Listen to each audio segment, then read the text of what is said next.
And we are back, people. Welcome to Esports Rewind Podcast. Hello, Xanifer. Hello, Jake. It's been a week, man. Oh, yeah. I mean, that's one way to put it. That's for sure. You know, I thought we retired last week, and esports and gaming just keeps on hitting, you know? Mm-hmm. And back to back. It just hits you right in the eyes. And that's what most of the comments have been about over the past couple of weeks. Literally every time I go to the comments, Jake, you look tired. I'm like, why don't you give me a good positive compliment? You know, like, Jake, you look good, but you look tired. It's been wild times. Wild times do continue, and we'll be talking about those wild things now. You ready to roll? Yeah, let's hit it. Let's begin. All right, Zan, so we can't escape them. We mention them every week, obviously for the good and the bad, but lately has been a lot of just the common controversy kings. And I know right when I drop that term, you know who I'm talking about. Obviously, Team Liquid. Yeah, Liquid. Most controversial org in all of esports. Yeah, they just keep playing the games and competing like normal the people. Default generic nice guys, right? Yeah, right. Absolutely not at all. I think Clearly. of them as real bad boys, those guys.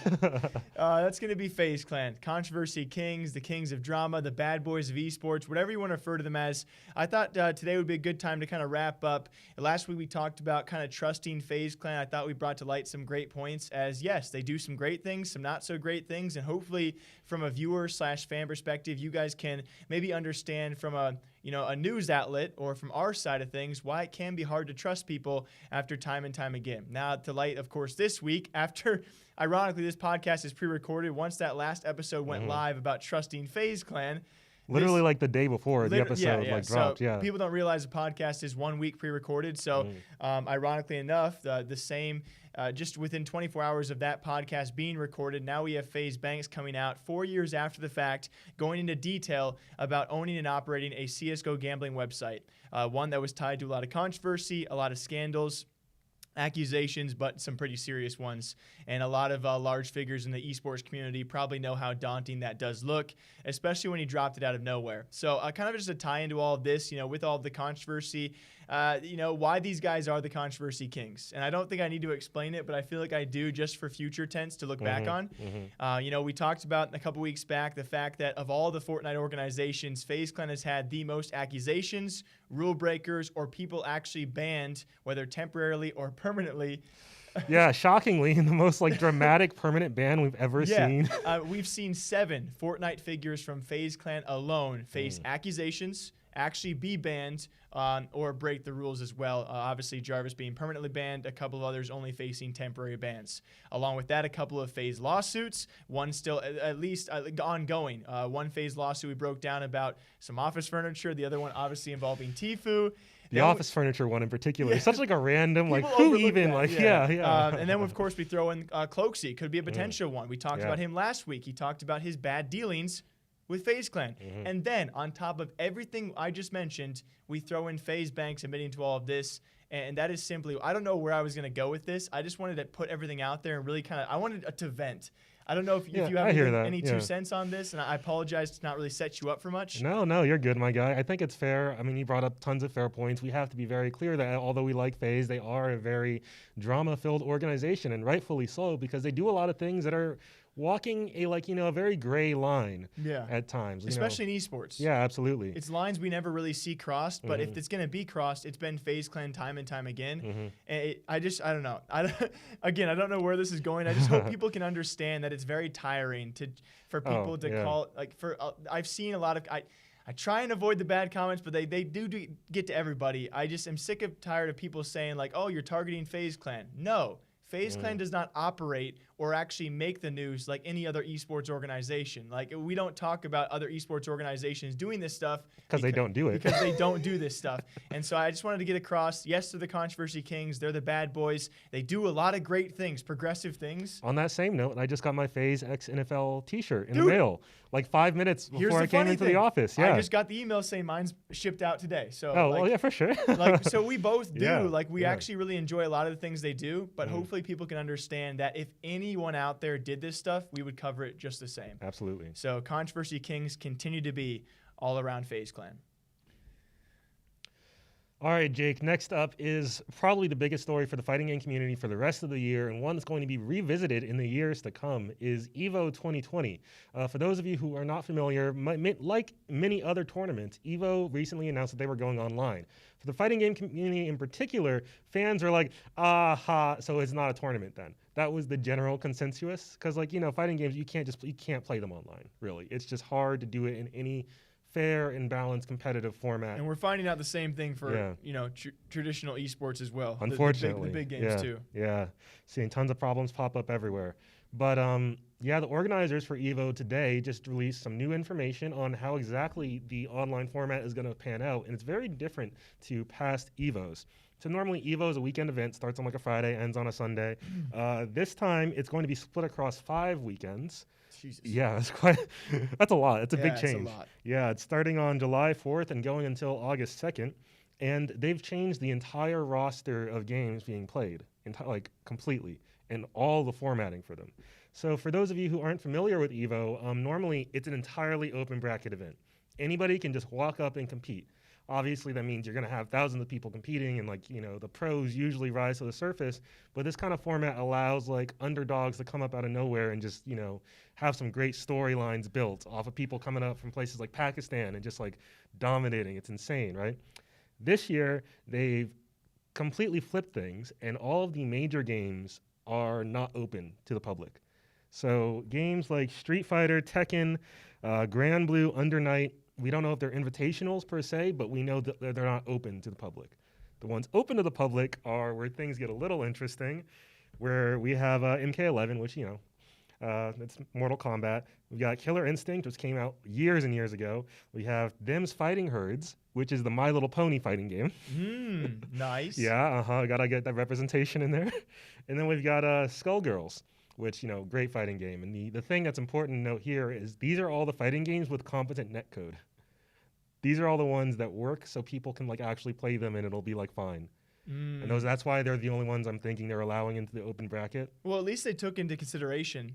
Yeah. I mean, there was a lot of people hoping that they wouldn't, just so EVO would be an absolute disaster this year and game devs would finally realize, oh, hey, maybe we need to fix our online if their games just look like trash on stream. For me, the biggest takeaway is the fact that the whole open bracket was kind of what differentiated it from everything else. The fact that someone off the street could actually compete with the top-end pros that we don't see anywhere else. No, yeah, it was really unique. Sometimes Call of Duty events will have those side stations where you get to play against the pros and compete in these little, one-offs. But, yeah, especially when it comes from the fighting game scene, one of the more things that I actually had recognized, not even being an FGC fan, was the cool feature of someone being able to walk in and take out someone who is the best of the best when it comes to the pro fighters, if you really want to say pro. Yeah. I say pro is fair. Yeah. I mean, yeah, that is one of the things that I was sad about it getting canceled, because I was looking forward to trying my own hand this year. But, it is what it is. One big noticeable thing, though, is that Super Smash Bros. Has been entirely removed. Is there a reason behind that at all? They haven't said anything officially, but everybody's kind of understanding that it's just because Smash has literally the worst netcode of any fighting game. Yeah. And it's so bad to the point where Nintendo has a feature in there where if the game drops past a certain level, they'll just swap the other player out for a bot. Oh. Without saying anything. Wow. Mid-match. And you can only notice based on the shield color. And then, it's just how do you even play with like that? There's no confirmation message. It's done. Yeah, it'll be very interesting to see how this year's goes. It's going to be obviously a big turn of events for a lot of events out there. A lot of big time events are actually just being entirely delayed. So at least it is going on. Yeah. And I'm glad they're taking measures. Yeah, we'll see how they obviously adjust these changes. It's going to be a big one, and then we'll see how everyone kind of comes back next year. If everything's cleared up by then. Well, that's what I call it, maybe. Knock on wood. Yeah, we'll see what happens. All right, Zan, we talked about on the Respawn recap, and now this past week we've seen, for the first time probably ever in esports, 2 top figures being targeted by the community for their own personal reasons. I would say a lot of people out there would judge these completely separately, and they should be because they are completely separate instances, that being FaZe Banks and that being TSM Leena, the community out there calling for both of them to be removed or to step down from their positions. You guys probably should know the backstories of this. I know, Zan, you do as well. To give you guys some notes out there of key figures who are trying to, not necessarily trying to, but say that, they should be removed from their positions, or at least ties should be cut, or something should be changed in some sort of way.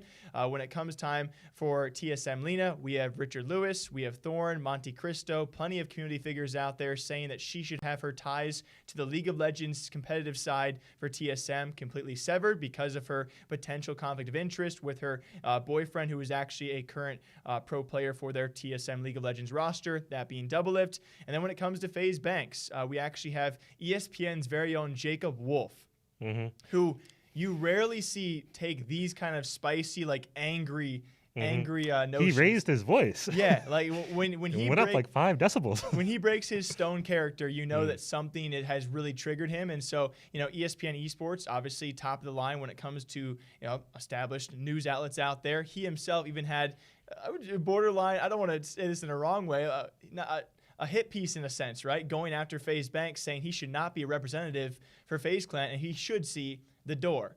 So when it comes to both of these cases, obviously vastly different. I want your thoughts very quickly. Do you think, and it's not, do you think something will be done? Right. Do you think something should be done? Right. Okay, so I'll lead in with Banks. I think in the Banks situation, it would be way too easy for FaZe to clarify things and issue an official statement, like completely separating them from any drama where this is concerned, if they cared to or if they were in the right.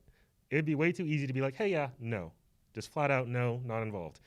And I think the fact that they haven't issued any kind of statement like that is concerning, and it's understandable why people don't want Banks as a representative of the organization, because he just paints everybody in a bad look consistently. Now, I like Banks, but you got to be real. Banks does some kind of problematic stuff on occasion, which, at the same time, that kind of fits in with FaZe's whole brand image as kind of like, I almost, in a way, think of them almost closer to a hip-hop label than an actual esports org in the way they behave in some ways, if you know where I'm coming from on that. A little bit, yeah. Yeah, in terms of, like, the more drama-oriented, the more personality-driven, the more, like, Yeah. Which is one of their greatest strengths in a lot of ways. Yeah. But, that's a double-edged sword. So who knows how that'll pan out, but I don't think Banks is going anywhere, nor do I think he really should. I think maybe he needs to have a talk with some people, maybe calm it down a bit.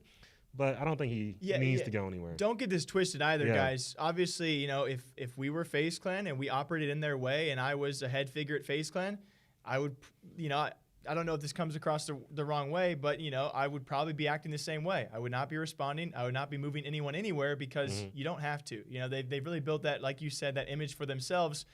Where honestly, at this point, they get away with this kind of stuff fairly easily, and so they've really cemented their place in that kind of mindset. So it's pretty crazy. Again, we're not saying will anything happen, or we just kind of recommend what should be done and what will be done are totally opposite things. And again, also different from what we would do if we were in their same shoes. Yeah, absolutely. And when it comes to Leena, I do think one of the things people are missing when they say that she should leave the organization altogether is all of her like long contributions to TSM. She was like one of the original like team members over there, like as part of the organization. And I do think that she's earned her position overall. She's made some like less than excellent judgment calls, absolutely, especially where Doublelift is concerned. And I do think TSM probably should clarify just to clear the air. It doesn't seem like it would really do that much harm to say, hey, because of everything, because of their relationship, because they're in the same area and the potential issues that can arise and have obviously already arisen within like weeks of this happening, that she should like move away from the League of Legends side. That is what I'm saying. Just that. Just keep the position, do everything else. Just cut ties with that. Yeah. You wrap up a large majority of the problems right away by saying, okay, you know what? Obviously, because we've already had Reginald, others come out to defend her, the way that she actually made her role as this executive position, the things she does for the organization are strenuous. It's pretty extensive according to their own word. And I do believe that. She obviously has, probably really in-depth knowledge and can probably really do well when it comes to expanding to other esports or actually pertaining to other rosters. All you got to do is sever her ties to League of Legends, and that really kind of besides what has now already occurred, Yeah. that really kind of gets rid of at least a lot of the potential Yeah, for a conflict of interest. Basically solves everything. And you would think there's got to be someone else who can fill those shoes. And it would be, pretty small shoes, because Leena can still do everything she does for every other esport, but when it comes to pertaining to League of Legends, give that to someone else. Heck, I would be totally fine if they said, hey, we're going to transition. It's going to take 6 months. Leena's going to train a new person, and they're going to, take over. Yeah. Once we're comfortable. Like, any move. And that new movement. person will not be dating any of the players. Yeah. It seems very straightforward, and I think we both can agree that I don't think TSM or FaZe will do anything unless a third party or ultimate higher power steps in and says, okay, this has to happen. Yeah, Riot maybe, but... You hear a lot of whispers around TSM and the way they're treated, which is kind of just... unfortunate. I think as we go on doing this esports news, we're definitely going to see trends, not only the FaZe Clan trend of how they react to things, but TSM as well. We're going to find out that some organizations do get treatment that others do not.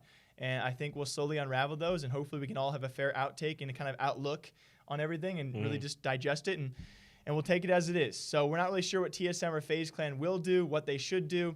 It's up to you guys as well, what you think on these two separate issues. All right, Jake. Let's take a brief trip in the time machine real quick. Do you remember a game that came out several years back called The Culling? The culling? Yeah, The Culling. I'm going to pretend. I'm going to lie. I feel like every time someone brings something up, I say, yeah, I think so. So, yeah. Yeah, that's fair. To be fair, it's forever ago. It sounds familiar. Yeah, it was one of the original Battle Royale games. Like in that first wave. Never mind. Yeah, the first game came out like a year before Fortnite even. Really? Yeah. I've never heard of it, no. Well, that's because it died very quickly. No, I can imagine. Yeah. The game initially took off, got a bit of a following, and then the devs were like, okay, we're going to work on The Culling 2, going to be bigger and better than ever. And then they dropped it a little bit after Fortnite came out, and it bombed so hard they took it down a week after putting it live. Like straight up removed it from all the storefronts. A week, wow. A week. Like that's how they were like, yeah, it's just not. It's not happening. Then are you bringing it up? Because they've come back once again with The Culling 2 again. Okay. Made a couple small changes and implemented what might be the boldest and worst microtransaction system I've ever seen in video games in my entire life. You love to hear that. Yeah. So what is it? It is truly insane. I'm going to read it out because really and truly, it is it's hard to believe that a company would actually do this. This better be good. It's confusing too. So basically, a player starts by being able to download the game for free, and they get a 1-day free trial to play the game and see how they like it, right? Okay. Yeah. After that, they have to buy the game for $5.99 to access it, right? And then they get 1 token. You use these tokens for matches, and you only get 1 free match per day, and then you have to buy tokens to play any more matches in the game going forward. If you win a match, then you get a token, sure. But if you lose, like you will very often in Battle Royale games, you're done for the day unless you buy more. Wow, that's... It's bold, right? That's something. I've never heard... Yeah, I think this is the first time a game has ever tried to do this. Was there a lot a massive public backlash? Is that why you're telling me this now? Yeah, because it's insane. You're not getting anything twisted, right? I did not believe. I was like, I swore this had to be like, oh, this is a joke article. This is fake. This isn't how they're actually doing it. But no, this is exactly their plan. So you're telling me these guys come out with the Culling 1. Does pretty well. Culling 1 passes. They come out with Culling 2. Yikes. Bad. Taking it back. They go back to the drawing board still with Culling 2. And they come back with the mindset of 2-3 years later. 24 hours for free. Mm-hmm. Buy it for $6, $5.99. Yeah. 1 token and 1 free game per day. And if you don't win, you got to start paying? Yeah. What the? Wait. Do we know the price per game? No, not specifically, but any price. Would you pay any price sucks, but it definitely would. If it's I don't know, it wouldn't make it any better. The fact that it would be a penny or $5 per game is still that's just really stupid. So I don't even know. I don't understand how smart people, obviously, a lot of people tied to making games have to, in some sense, be pretty smart people. How do you go to a board meeting and say, "Yo"? I would love to have been in that meeting and have see how they convince those people. Yeah, it's not just one person saying yes, good idea. It's got to be a lot of people agreeing. This is it. Yeah. This is the new meta for battle royales. Oh, you know what? They said gambling in games was bad, so let's just do something not that, but exactly gambling. Bro, let's not sell skins. No skins. No loot boxes. Let's sell games. Games. Yo. Yeah.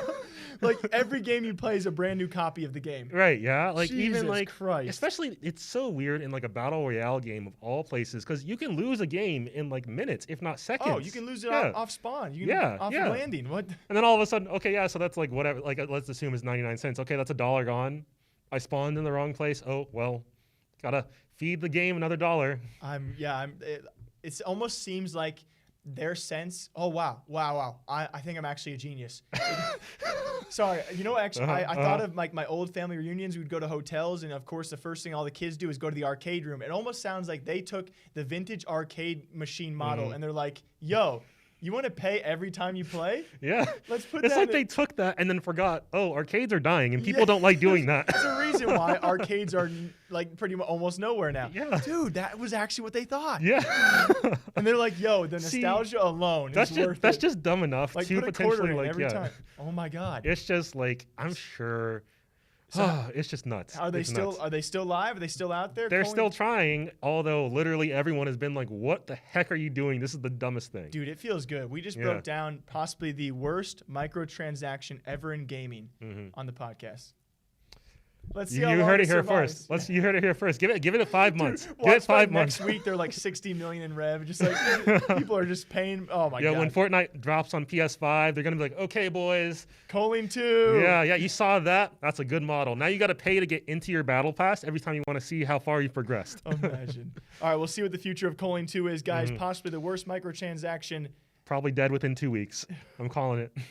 And finally, Twitch making further updates. We talk a lot about these guys because they do make a lot of progressive moves for the streaming platform war that is ongoing. Last week, actually adding that amazing feature of Amazon Prime movies and videos. Yeah, that was dope. Dope. We didn't have the time to talk about that, but obviously a giant move for them when it comes time for viewership. I'm sure that'll make a tremendous thing for them. Now a brand new board when it comes time for Twitch. And what exactly are these guys called again? They're the Safety Advisory Council, which is a bit of a mouthful.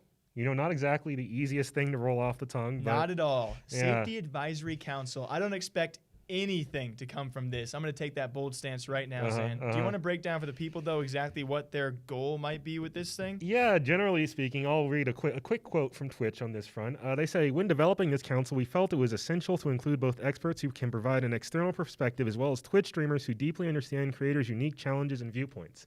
So basically, this group is going to be giving inputs on any new policies and decisions being made on Twitch. Yeah, and I want to really quickly clarify why I said I don't expect anything. I would say in terms of what we're probably going to cover, we can speculate as to what they might do. I don't expect too much because I haven't built up too much trust when it comes to Twitch and, of course, their ban system, 24/7 streams, a lot of policies, issues not being addressed. I hope they do. I don't know what we can expect. So what is it? 4 streamers and 4 businessy type people now on the board? Yeah, absolutely. Four streamers, people you may know like Carnage, Cup of Noodles, Ferociously Steph, as well as where's the other one? Ziz or something? Yeah. It's like Zaran. Yeah. Zazarin, yeah. Sounds like a flu medication. But it does kind of, right?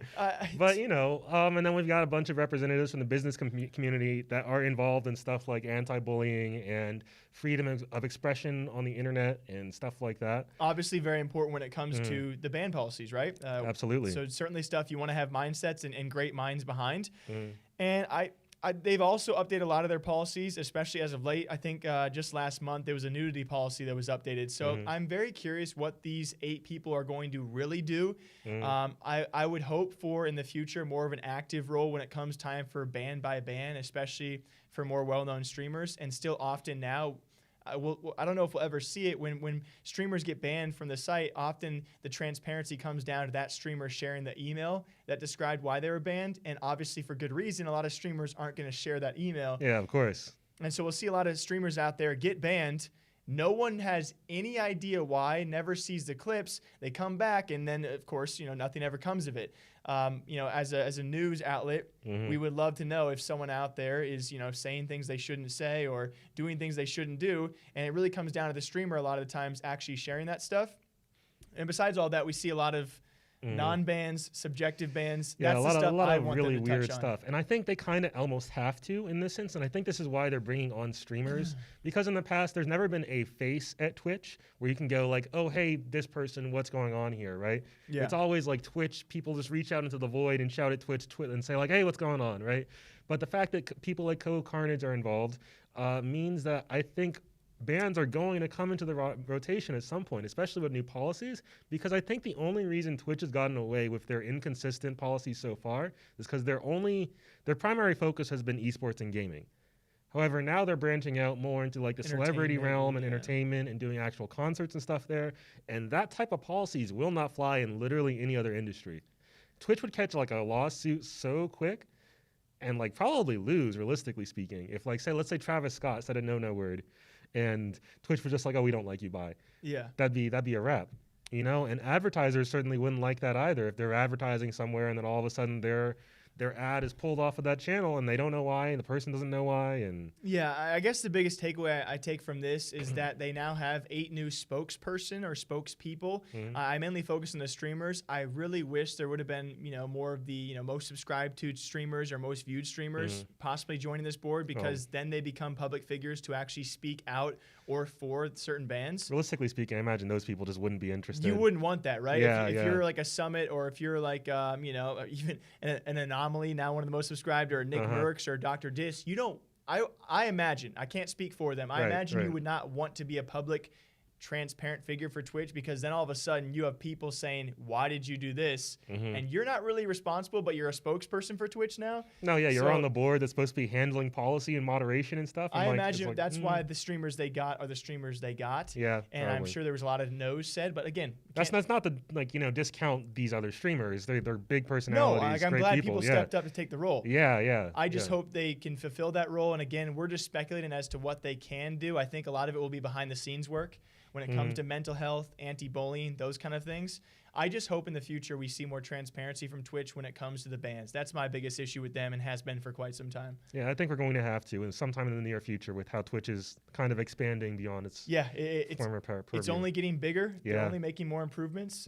And so we'll see if other boards or other groups of people pop up for them, and we'll see exactly what they do for the platform. All right, folks, as per usual, thank you for stepping by. We hope you guys all enjoy the Esports Rewind podcast. I really do enjoy you guys. We're tired over here, but you guys keep us going. Zan, do you want to tell people something? Yeah, I want to tell them that, this flavor of Red Bull actually is one of my favorites. It's peach, not sponsored, but, it's a banger. Not sponsored. not yet. Yeah, more on topic, though. If you would like to listen to the Esports Rewind podcast on the go, on your phone, on your favorite podcast platform of choice, you can find us on the Prediction Esports Talk Show Network. That's PREEDICTION. We're on iTunes, Spotify, everywhere you like, so check it out, download a podcast, and support us that way. Shout out to our audio listeners. We really appreciate you guys tuning in. If you want some daily esports news content, please check out our YouTube channel over at Esports Talk.